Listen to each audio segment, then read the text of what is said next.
का क्रममा भएका घटनाको छानबिनका लागि गठन गरिएको जाँचबुझ आयोगले तत्कालीन प्रधानमन्त्री केपी शर्मा ओलीलाई बयानका लागि पत्र पठाएको छ। आयोगले तत्कालीन गृहमन्त्री रमेश लेखकको बयान सकिएपछि पूर्व प्रधानमन्त्री ओलीलाई आयोगमा उपस्थित भई बयान दिन पत्राचार गरेको हो।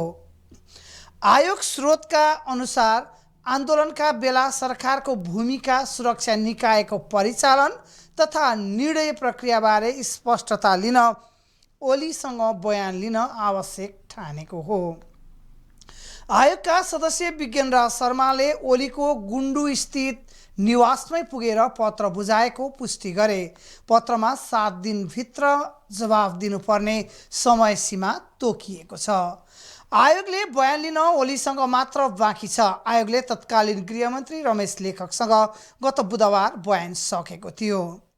आयोगले यसअघि काङ्ग्रेस सभापति शेरबहादुर देउबा र नेपाली कम्युनिस्ट पार्टी नेकपा संयोजक पुष्पकमल दाहाललाई पनि बयानका लागि पत्राचार गरिसकेको छ। यसअघि आयोगले तत्कालीन गृहमन्त्री, प्रधान सेनापति, नेपाल प्रहरीका वर्तमान तथा पूर्व प्रमुख सशस्त्र प्रहरी बलका प्रमुख, काठमाडौँका तत्कालीन प्रमुख जिल्ला अधिकारी सिडिओ तथा काठमाडौँ प्रहरी परिसरका तत्कालीन प्रमुख लगायतसँग बयान लिइसकेको छ। यसैबीच नेकपा एमालेका अध्यक्ष तथा तत्कालीन प्रधानमन्त्री केपी शर्मा ओलीले राष्ट्रिय मानवाधिकार आयोगमा बयान दिएका छन्। गत भाद्र 23 र 24 गते भएको जेएनजी प्रदर्शनका क्रममा भएको हिंसात्मक घटनाको छानबिनका सिलसिलामा आयोगले ओलीसँग सोधपुछ गरेको हो।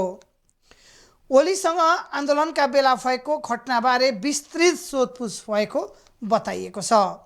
आयोगले यसअघि काठमाडौँ महानगरपालिकाका मेयर बालेन्द्र शाह, तत्कालीन गृहमन्त्री रमेश लेखक लगायतसँग बयान लिइसकेको छ।